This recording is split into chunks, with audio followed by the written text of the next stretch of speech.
जब ज़िले के लिए कोई अच्छा काम होता है, कोई खुशखबरी होती है, तब मैं आप लोगों को याद करता हूँ और आमंत्रित करता हूँ,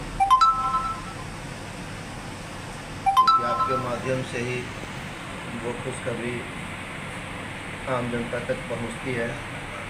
आप लोग भी उसके माध्यम हैं।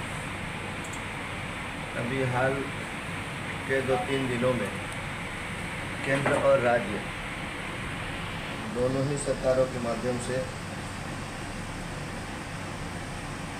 औरंगाबाद संसदीय क्षेत्र, जिला और कई जिलों के लिए बहुत ऐतिहासिक, अद्वितीय और बड़े बड़े काम हुए हैं। उसी में से जो प्रमुख हैं, महत्वपूर्ण हैं, उनकी जानकारी देने के लिए मैंने आज आप लोगों को आमंत्रित किया है। बड़ा चिर प्रतीक्षित, जिससे 50 लाख किसान और खेतिहर मजदूर प्रभावित हैं,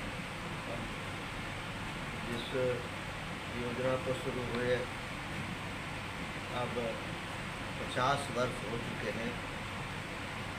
1975 में आप लोगों को जानकारी है कि उत्तर कोयल सिंचाई परियोजना की स्वीकृति हुई थी और उसके बाद कार्यारंभ हुआ। लेकिन उनकी सरकारों के उपेक्षापूर्ण रवैये के कारण, नेग्लिजेंसी के कारण ये परियोजना समय पर तो क्या, कई गुना ज़्यादा समय बीत जाने के बाद भी पूरी नहीं हो सकी। और अभी से करीब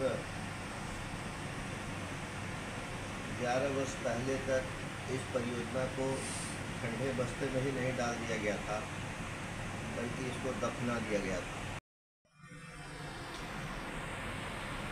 2009 में जब यहाँ की जनता ने दूसरी बार मुझे लोकसभा का सदस्य चुना,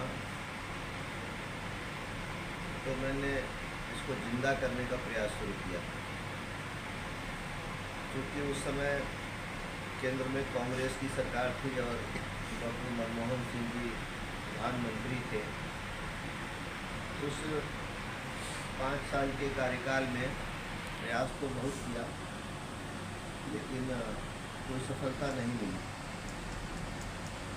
निराशा ही हाथ लगी, इसका लिखित प्रमाण भी है। पहली बात तो उसमें यह है कि जब इसके लिए प्रयास शुरू किया, और ये रोग कांग्रेस की सरकार में लगा था, जब मैं सांसद भी नहीं था। उसके बाद 2009 में जब मुझे लोगों ने सांसद चुना और मैंने लोकसभा में प्रश्न से लेकर प्रधानमंत्री, केंद्रीय पर्यावरण मंत्री से मिलकर आग्रह किया, मौखिक और लिखित, तो थोड़ी सी सफलता मिली। एक गाड़ी आगे बढ़ी। उस समय के मंत्री जयराम रमेश जी ने एक कमेटी गठित की, अधिकारियों की 3 सदस्यीय एक कमेटी उन्होंने कॉन्स्टिट्यूट की। वो कमेटी मेरे साथ डैम स्थल पर गई, उसका निरीक्षण किया। लेकिन जब तक वो कमेटी रिपोर्ट देती, जयराम रमेश जी का मंत्रालय बदल गया और जयंती नटराजन जी इसकी मंत्री बन गई। उनसे भी मिलकर कई बार आग्रह किया, लिखित, मौखिक, बल्कि साथ में तत्कालीन निर्दलीय सांसद श्री इंदर सिंह नामधारी जी भी मेरे साथ गए। हम दोनों ने काफ़ी आग्रह किया, लेकिन कोई सुनवाई नहीं हुई।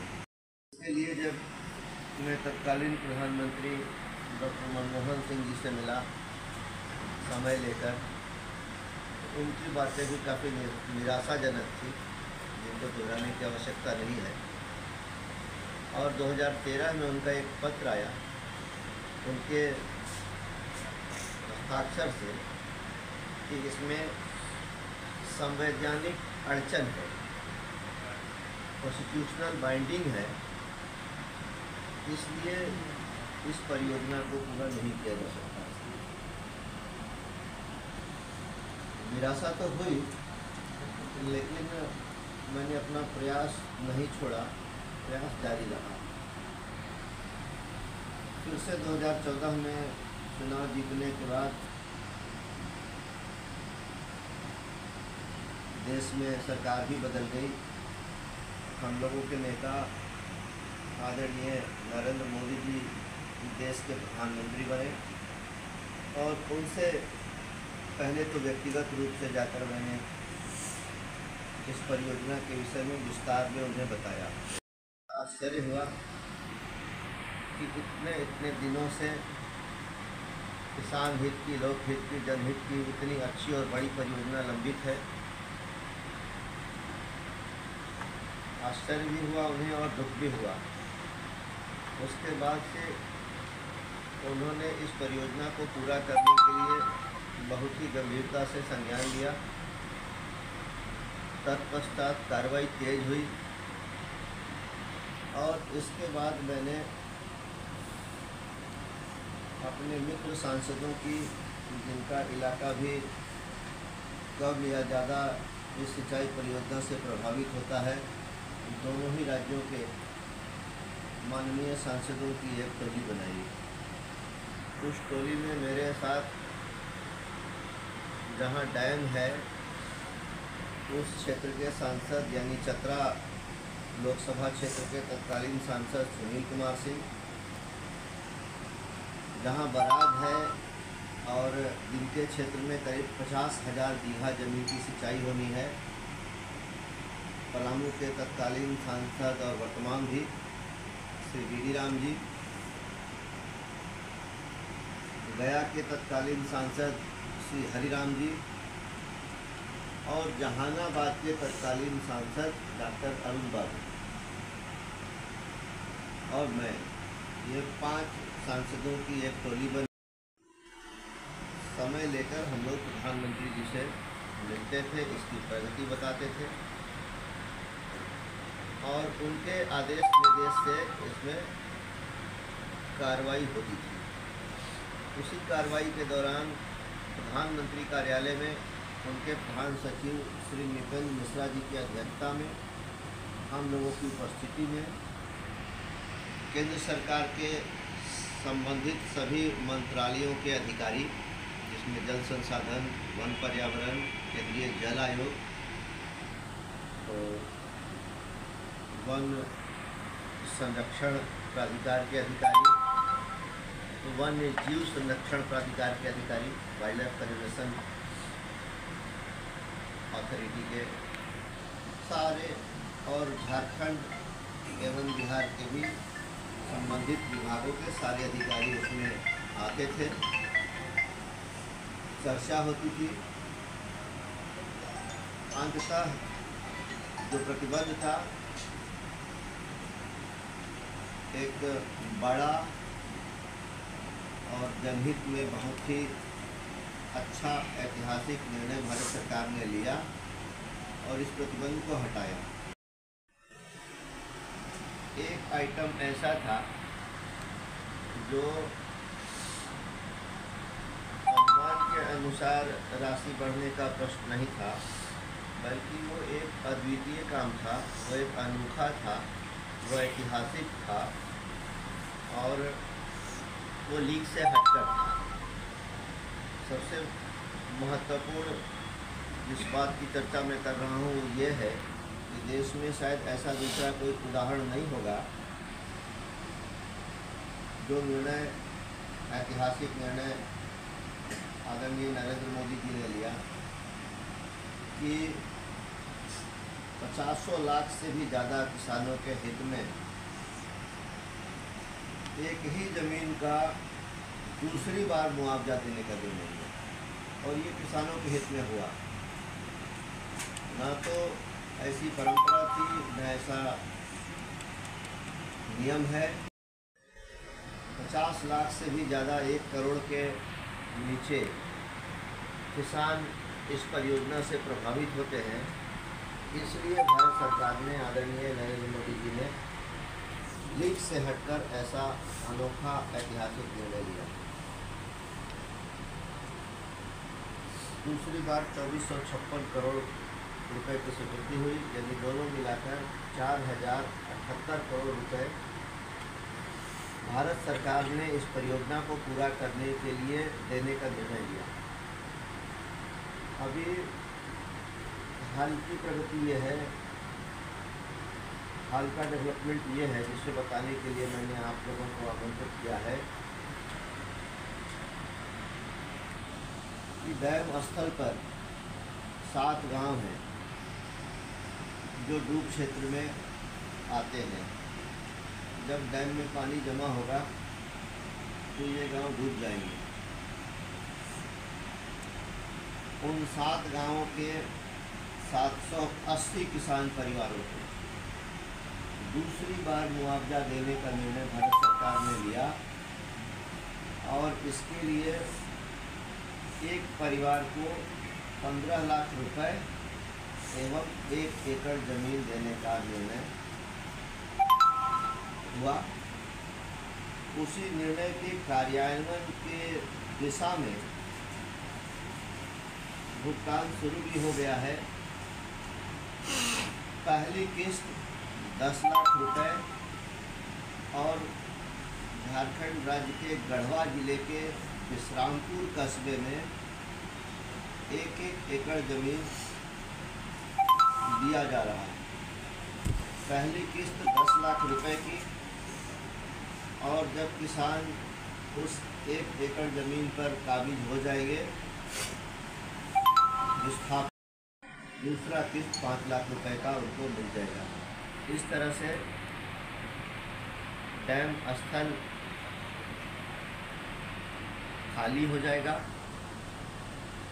गेट बनकर तैयार है, केवल लगना बाकी है। विस्थापन होते ही गेट भी लग जाएगा। यही एक खुशखबरी जो पलामू, गढ़वा, औरंगाबाद, गया जिले के लिए बहुत बड़ी खुशखबरी है, जो मैं आप लोगों के माध्यम से जनता को बताना चाहता हूँ।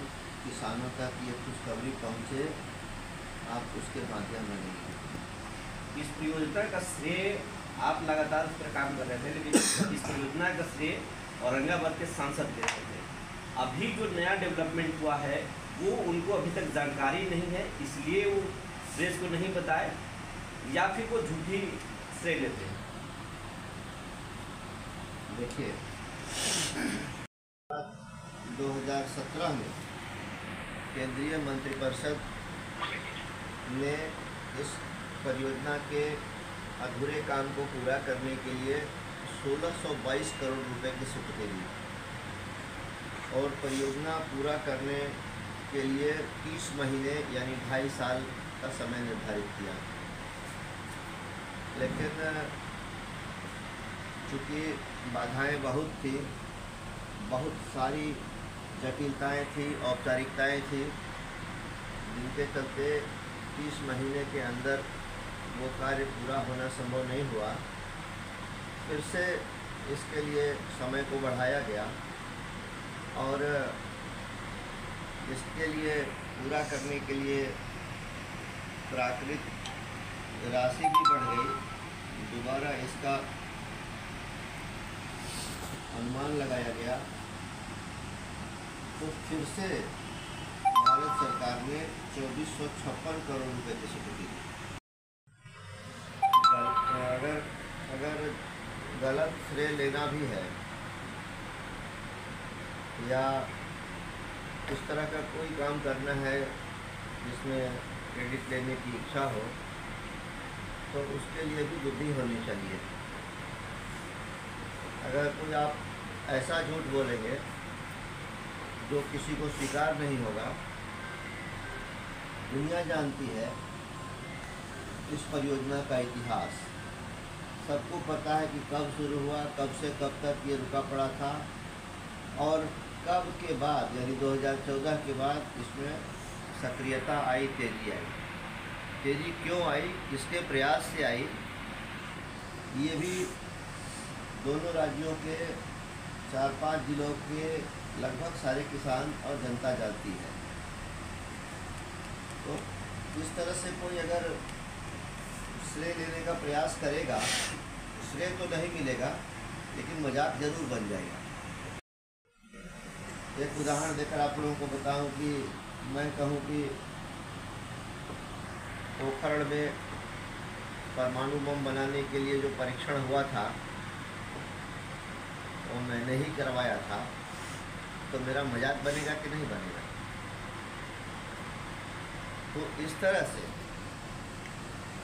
कोई आदमी यदि अपने द्वारा नहीं किए गए कार्य का श्रेय लेना चाहेगा, जिस कार्य की जानकारी दूर दूर तक उसे पता भी नहीं होगी, तो श्रेय तो नहीं मिलेगा लेकिन हंसी का पात्र वो व्यक्ति जरूर बनेगा।